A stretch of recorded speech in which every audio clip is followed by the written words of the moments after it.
ओम नमः शिवाय। सभी वर्ष को धन्यवाद करते हुए आज मैं एक और ग्रहण के बारे में आपको बताने वाली हूँ। वैसे तो ग्रहण एक ऐसा खगोलीय घटना है कि जो आपको साल में कम से कम 4 ग्रहण तो देखने को मिलते हैं। अब आज जो बता रही हूँ वो है चंद्र ग्रहण। ये पहला ग्रहण होगा इस वर्ष का 2025 का चंद्र ग्रहण पड़ने वाला है ये मार्च में। इसके अलावा इसी माह एक और ग्रहण पड़ेगा, वो पड़ेगा 29 मार्च को सूर्य ग्रहण है। ज़्यादातर ऐसे ही होता है, विदिन 15 डेज जो है वो एक के बाद एक ग्रहण पड़ते ही है। अब इस बार कुछ बातें ऐसी अनोखी हो रही हैं, जैसे कि मंगल की स्थिति अच्छी नहीं है। इसके अतिरिक्त ये जो मार्च का महीना है इसमें जैसे शनि अपनी राशि बदल लेंगे, कुछ 7:30 से फारिग होंगे, कुछ बस 7:30 ढैया का प्रकोप शुरू हो जाएगा। लेकिन 14 मार्च का एक ऐसा समय है वहाँ पर ज़्यादा ग्रह स्थिति का बहुत लंबे समय तक जो ग्रह हैं उनमें कोई परिवर्तन नहीं होगा। लेकिन जो अक्सर कर ऐसा देखा जाता है कि ग्रहण जो है वो किसी भी रूप में अच्छे नहीं माने जाते हैं। जो चंद्र ग्रहण होते हैं वो मन को ज़्यादा प्रभावित करते हैं, क्योंकि सीधा संबंध किससे होता है? चंद्रमा से। और चंद्रमा का संबंध होता है मन से, आपके माता से भी होता है। और ये चंद्रमा क्या है? जलीय तत्व का स्वामी है, इसलिए जलीय दुर्घटनाएं या प्राकृतिक रूप से अन्य दुर्घटनाएं होनी निश्चित होती हैं। वैसे भी होती ही रहती है, इसमें कोई मतलब ऐसी अनोखी बात नहीं होगी, पर उस दौरान थोड़ी सी ज़्यादा हो सकती हैं, गलत निर्णय हो सकते हैं, मन चंचलता की ओर जा सकता है। और ये ग्रहण जो है पड़ने वाला है कब? 14 मार्च को पड़ेगा, शुक्रवार का दिन होगा उस दिन। और ये भारतवर्ष में दृश्य नहीं होगा, क्योंकि ये पड़ेगा जब भारतवर्ष में उस समय सुबह होगी, मतलब मॉर्निंग होगी, और मॉर्निंग में वहाँ चंद्रमा नहीं दिखाई देगा। ये लगभग शुक्रवार को सुबह लगभग मान के चलिए कि 10:40 से शुरू होगा और 2:18 तक समाप्ति की ओर हो जाएगा। लेकिन चूंकि ये इसका ऐसा महत्व है कि जहाँ पर ये दिखाई नहीं देता उसको आप चाहें तो सूतक का मतलब जो दोष है उसको अवॉइड कर सकते हैं, लेकिन कहीं ना कहीं मन को तो प्रभावित करेगा। आपने देखा होगा ज्वार भाटे आते हैं समुद्र में, उससे मन को कितना फर्क पड़ता है। जैसे कि पूर्णमासी होती है जहाँ फुल मून होता है, किसी का चंद्रमा अगर खराब होता है तो उस दिन काफ़ी कुछ परेशानी ज़्यादा होती है। तो इसी तरह से चंद्रमा का ये जो होगा, अगर नेटा चार्ट में भी कहीं से आपका चंद्रमा या तो केतु के साथ है या सूर्य के साथ है तो आपको फिर ज़्यादा प्रभावित करेगा। कौन कौन से देशों में दिखाई देगा? जैसे कि उत्तरी अमेरिका, दक्षिण अमेरिका, इसके अलावा ऑस्ट्रेलिया, यूरोप, अफ्रीका और हिंद सागर आदि क्षेत्रों में ये दिखाई देगा। और भारतवर्ष में दिखाई नहीं देगा, इसलिए आपको थोड़ी सी राहत हो सकती है। इस बार इस दौरान कुछ और बातें बताने वाली हैं, जैसे कि जब ये शुरुआत होगी तो ये शुरुआत का समय जो है सिंह राशि पे होगा, और फिर उसके बाद ये मतलब जैसे जैसे समय आगे बढ़ेगा और उसके बाद 12:57 के बाद से फिर ये कन्या राशि में प्रभावित हो जाएगा। मतलब कन्या राशि में प्रवेश कर जाएंगे चंद्रमा केतु अभी चल रहे हैं वहाँ इस दौरान कन्या राशि में, और राहु चल रहे हैं मीन राशि में। उस समय जो है वो शनि रहेंगे कुंभ राशि में, मंगल रहेंगे मिथुन राशि में, और गुरु रहेंगे वृषभ राशि में, जैसे अभी तक थे। और जहाँ तक और ग्रहों को आपको पिछले वीडियो में मैंने बहुत विस्तार से भी बनाया है, आपको देख लेना चाहिए। तो अगर आपका जन्म उत्तरा फाल्गुनी नक्षत्र में हुआ है तो आपको ये जो है ग्रहण विशेष तौर से प्रभावित करेगा। कुछ और सूर्य उस समय रहेंगे किसमें? पूर्व भाद्रपद नक्षत्र में, ये भी देखना होगा। तो चंद्रमा का और सूर्य का और इसके अलावा कन्या, मतलब 3 राशि। चंद्रमा तो है ही, क्योंकि चंद्रमा तो 4 नंबर जहाँ लिखा होगा वहाँ 5 और 6 जहाँ आपके भाव में लिखा होगा उसको प्रभावित करेंगे। और फिर इसकी एक दृष्टि जो पड़ेगी वो पड़ेगी किस पे? मीन राशि पे पड़ेगी। तो इस तरह से मीन राशि वालों को कहीं ना कहीं थोड़ी सावधानी की आवश्यकता है। कोई ऐसी चिंता की बात नहीं है। कुछ लोगों का ऐसा भी मानना है कि ग्रहण जो है वो आपकी समस्याओं को ग्रहण भी कर लेते हैं। उसके लिए आपको कुछ ज़्यादा नहीं करना है। जिस दौरान ग्रहण पड़ रहे हैं, जो आपको भले ही वहाँ नहीं दिखाई दे रहा है, उसमें आप मंत्र जाप कर सकते हैं, जैसे गायत्री मंत्र कर सकते हैं, या जिसको आप इष्ट मान सकते हैं, शिव की आराधना कर सकते हैं। ऐसा कोई बंदिश नहीं है, लेकिन अगर चंद्रमा का संबंध सीधा देखें तो शिव से ज़्यादा अच्छा माना जाता है। और अपने व्यवहार को सौम्य रखें, खाने पीने को हो सके उस दौरान तो मतलब सात्विक रहें, वैसे तो ये खगोलीय घटना है। इसका ऐसा माना जाता है कि जब खगोलीय घटना इस तरह की कब होती है, जब जो पृथ्वी चंद्रमा क्या और सूर्य के बीच में आ जाती है, तो उसकी जो छाया होती है उसके वजह से चंद्र ग्रहण पड़ते हैं। ये ऐसा है, मतलब ग्रहण पड़ेगा जो कि मतलब पूर्ण जिसको कह सकते हैं। और इसमें हमको ज़्यादा परेशान होने की आवश्यकता नहीं है, क्योंकि ये जो 29 मार्च का जो होने वाला है वो ज़्यादा परेशानी होगी। इसमें थोड़ा आपको अपनी आदतों को सुधारे रखें, या खगोलीय घटना के कारण अगर ये घटना घट रही है तो यात्राएं करना बहुत ज़्यादा उस दौरान अवॉइड करना चाहिए। वैसे भी होल कास्ट शुरू हो जाएंगे तो शुभ कार्य नहीं करना है, नए कार्य की शुरुआत नहीं करना है। यात्राओं में अगर करनी ही पड़ती है तो सावधानी रखें, और इसके साथ साथ अपना व्यवहार अच्छा रखें, और मन को जो है कंट्रोल में करें, क्योंकि इस समय जो मन बहुत ज़्यादा लोगों का विचलित होगा। हर एक राशि के लिए ये ग्रहण जो है वो थोड़ी बहुत परेशानी लेके आएगा, और उन राशियों को ज़्यादा परेशान करेगा जो कि जलीय तत्व की राशियाँ हैं। तो आपको अलग देखना है, अलग अलग राशि के हिसाब से मैं बताने की कोशिश करती हूँ। मेष राशि को, मेष राशि के आपके 5th और 6th भाव को प्रभावित करेगा। मैं दोनों के हिसाब से बता रही हूँ, और जहाँ तक है चंद्रमा के लिए नहीं बता रही हूँ इसमें। तो आपको लिए किस किस तरह से परेशानी हो सकती है, धन से संबंधित परेशानी आपको घेर सकती हैं। आपको अपने जो बचत है उसमें सेंध लगा सकते हैं, लेकिन कैरियर में उतार चढ़ाव के साथ आपको कुछ अच्छी सूचनाएं भी मिल सकती हैं। शत्रु जो है वो आपको परेशान कर सकते हैं। कैरियर के लिए अच्छा है। संतान सुख और प्रेम प्रसंग में आपको क्या है, थोड़ी सी कमी होगी। 2 भाव को प्रभावित करेंगे ये, तो इसलिए उनकी ओर से कोई परेशानी हो सकती है। अगर आप अपने क्रोध पर नियंत्रण रख पाते हैं, और अगर किसी से लड़ाई झगड़ा नहीं करते हैं, तो आपके लिए ये समय फिर उतना खराब नहीं होगा। अति संवेदनशील होकर कोई निर्णय नहीं लेना है। भावुकता में, वैसे भी मेष राशि वाले बहुत भावुक नहीं होते हैं। आपकी सबसे ज़्यादा बड़ी कमजोरी होती है क्रोध। तो क्रोध ना करें, और ज़्यादा किसी से अपनी बात न थोपें। तो आपको फिर इन सब समस्याओं से ये बाहर भी निकालने के लिए आपके गुरु जो हैं वो बैठे हुए हैं, वो आपकी रक्षा करेंगे। गर्भवती महिलाओं के लिए विशेष परेशानी हो सकती है, क्योंकि पंचम भाव क्या है, शिक्षा का भी, संतान का। गर्भवती अगर आप महिलाएं तो उससे भी देखा जा सकता है। तो अगर आपको जाना ही पड़ता है तो फिर उसका पूरा इंतजाम करें, क्योंकि इसकी रेस खराब होती है एक्चुअली, और कुछ नहीं होता है। अगर एक दोष आपने देखा होगा, कुछ बच्चों को जन्म से उसके होंठ कटे होते हैं, या कोई ऐसा होता है चेहरे पे कट होता है, तो वो किस वजह से होता है, आपकी लापरवाही से। गर्भवती महिलाएं उस दौरान अगर हो सके तो कैंची का, चाकू का, सब्जी काटते समय उपयोग ना करें। वो सब काम पहले से करके रख लें, फिर आपकी रक्षा भी हनुमान जी करेंगे। और लास्ट में भी एक रेमेडी मैं बताऊंगी, वो सभी को इफेक्टिव होने वाली है। अब दूसरी जो राशि बनती है वो है वृषभ राशि। आपके 4th और 5th भाव को प्रभावित करेंगे। तो आपको लिए एक्स्ट्रा सेंसिटिव अगर कोई मैटर है, या कोई ऐसे निर्णय लेना है जो कि थोड़ा परे हैं, हटके हैं, उनमें आपको थोड़ा ध्यान रखना पड़ेगा। उनको आपको नज़रअंदाज करना पड़ेगा। भूमि वाहन के लिए आपके लिए समय ठीक है। मानसिक क्लेश जरूर बढ़ा देंगे। अगर ऐसे भूमि वाहन का सौदा करना है, या माता से संबंधित कोई निर्णय लेना है, तो उसमें आपको बहुत ध्यान रखना पड़ेगा। नए जॉब और नए कैरियर के लिए, मतलब कैरियर में कोई भी अगर परिवर्तन करना है तो किसी से सलाह ले लें, और हो सके तो 1 महीने के लिए कम से कम एटलीस्ट डाल दें। वैसे तो बृहस्पति आपकी राशि में बैठे हुए हैं, आपकी रक्षा भी बराबर से कर रहे हैं ये लगभग 14 मई तक, लेकिन फिर भी स्थान परिवर्तन हो सकता है। ऐसे स्थान जो आप नहीं जाना चाह रहे थे, और लॉन्ग टर्म जो है वो आपको इन्वेस्टमेंट नहीं करना है।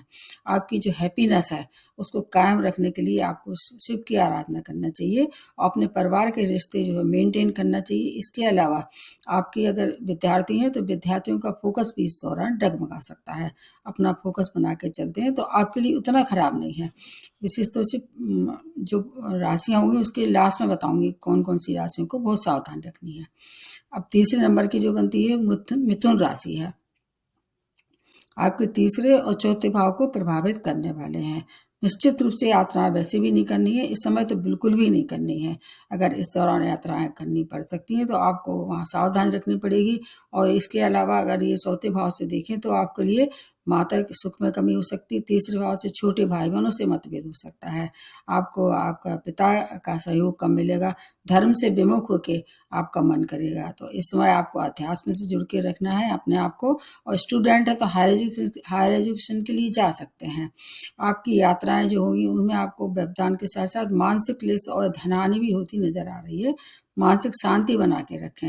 लेकिन आपके बाद कुछ लोगों के लिए अगर कर्क राशि मिथुन राशि है, जैसे संचार माध्यम है या लेखन है या वाणी से जुड़े क्षेत्रों को, अपनी वाणी पे आपको थोड़ा सा कंट्रोल रखते हैं तो वहाँ आपको सफलता मिल सकती है।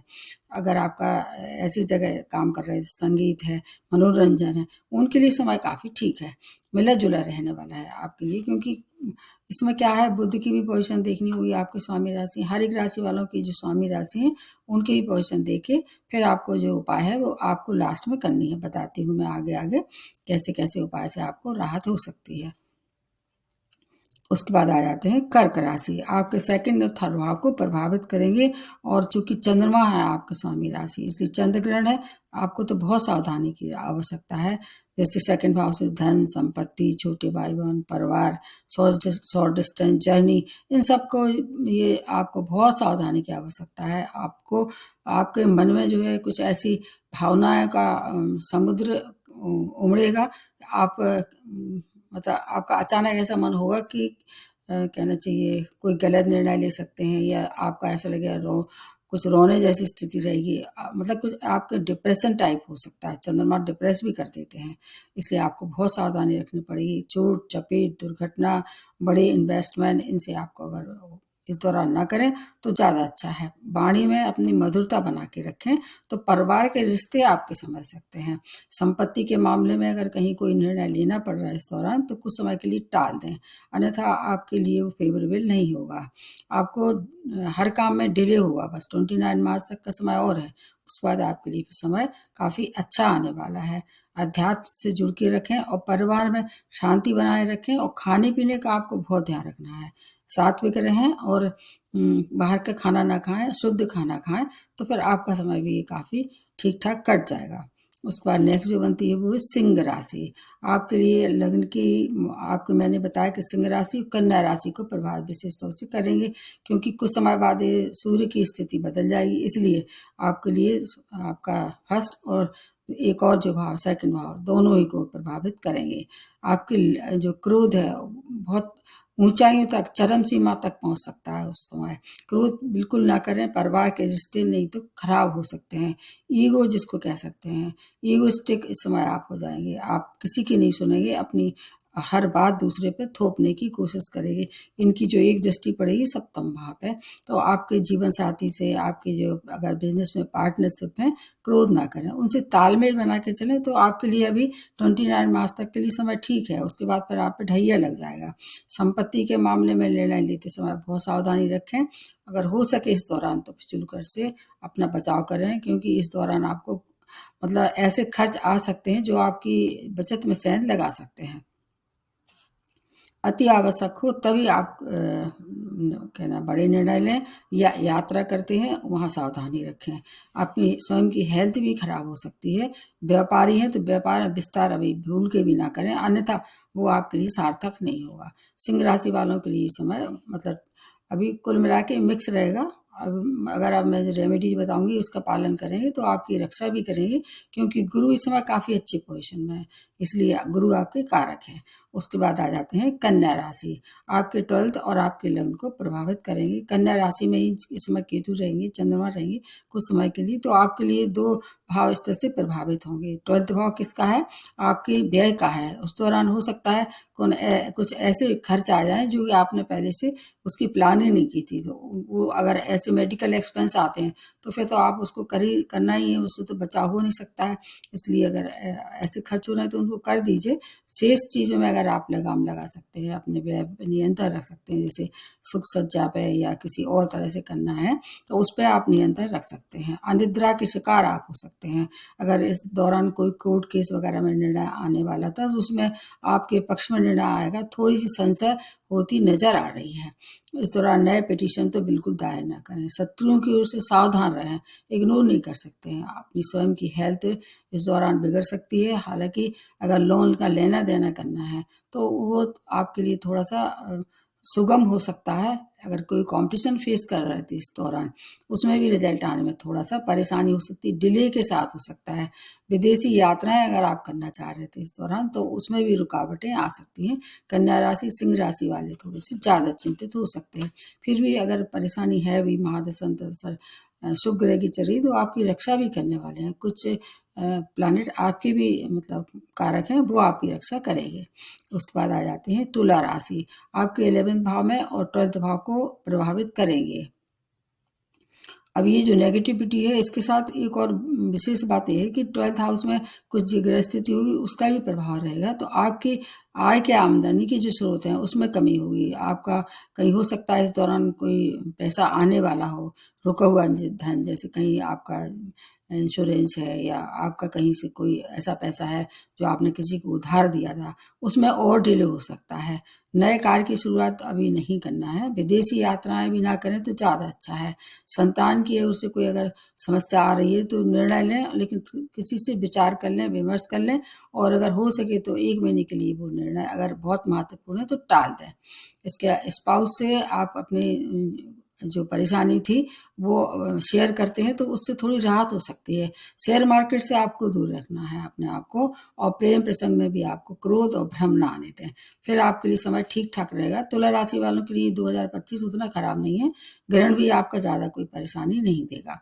उसके बाद आ जाते हैं वृश्चिक राशि। वृश्चिक राशि की स्वामी राशि मंगल है, जो कि इस समय काफ़ी परेशान कर रहा है। इस बार सभी लोगों को परेशान कर रहे हैं ये।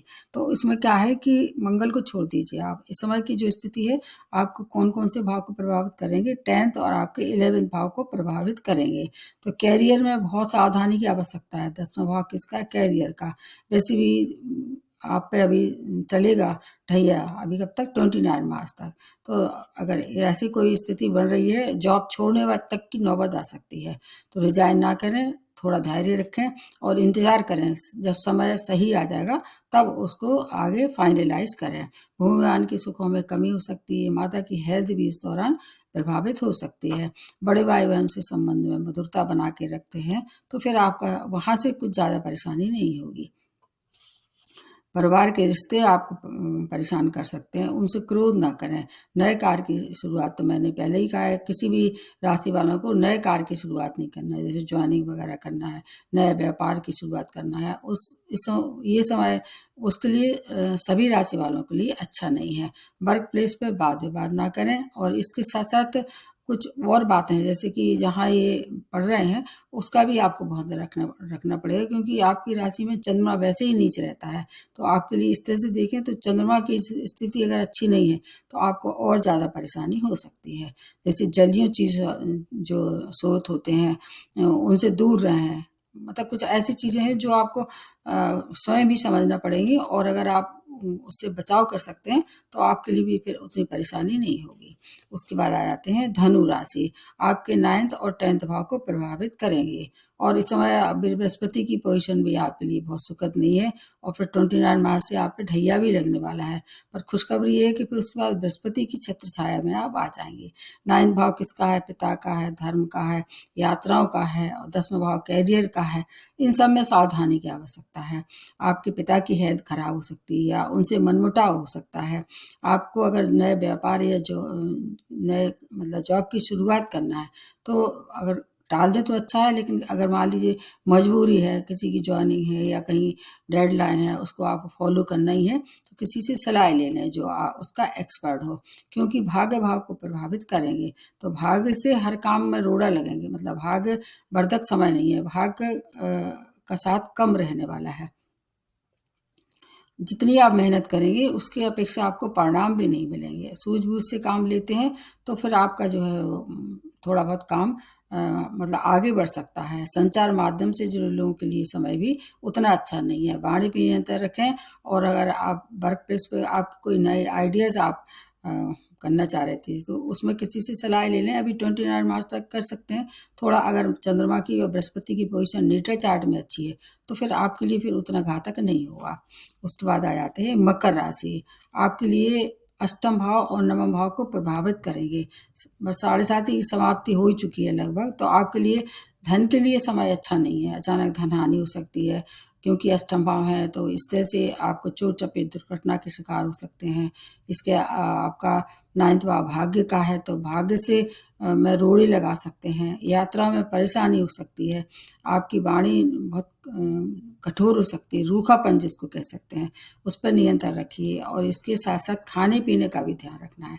ड्राइविंग करते समय बहुत सावधानी रखनी पड़ेगी और जब भी अगर आप कोई ऐसा नया काम शुरू करना चाह रहे थे तो किसी से सलाह ले लें, ना करें।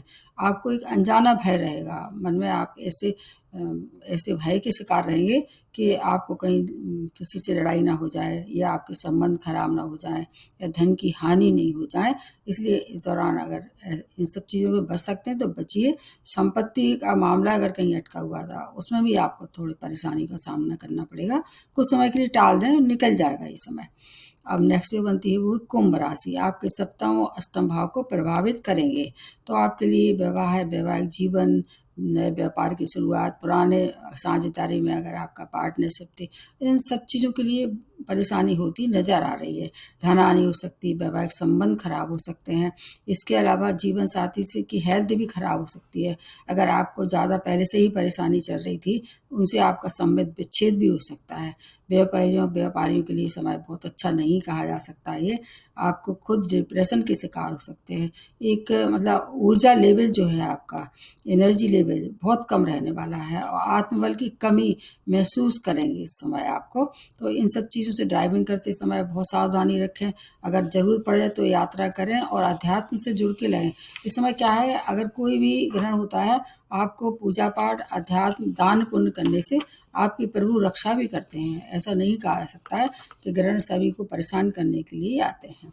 अब लास्ट में जो बनती है वो है मीन राशि, आपके 2 भाव को, अष्टम और 7th भाव को प्रभावित करेंगे। अभी राहु आपकी राशि में अभी कुंडली बनाए बैठे हुए हैं, कब तक? 18 मई तक। और उसी वजह से आपके इस मतलब ये 2 भाव बहुत बुरी तरह से इस दौरान प्रभावित होंगे। गुप्त शत्रुओं से परेशानी हो सकती है, जीवन साथी संबंध विच्छेद हो सकता है, नए पार्टनरशिप टूट सकती है और अभी शुरुआत तो करनी ही नहीं है, पुराने पार्टनरशिप में आपको परेशानियों का सामना करना पड़ेगा। आपको कोऑपरेट करना चाहिए, अन्यथा आपके फिर दोनों ओर से रिश्ते खराब हो सकते हैं। ऋण का लेना देना भी अगर अवॉइड करें तो ज़्यादा अच्छा है।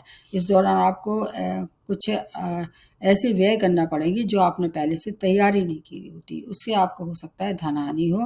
विदेशी कार्य में व्यवधान आ सकते हैं।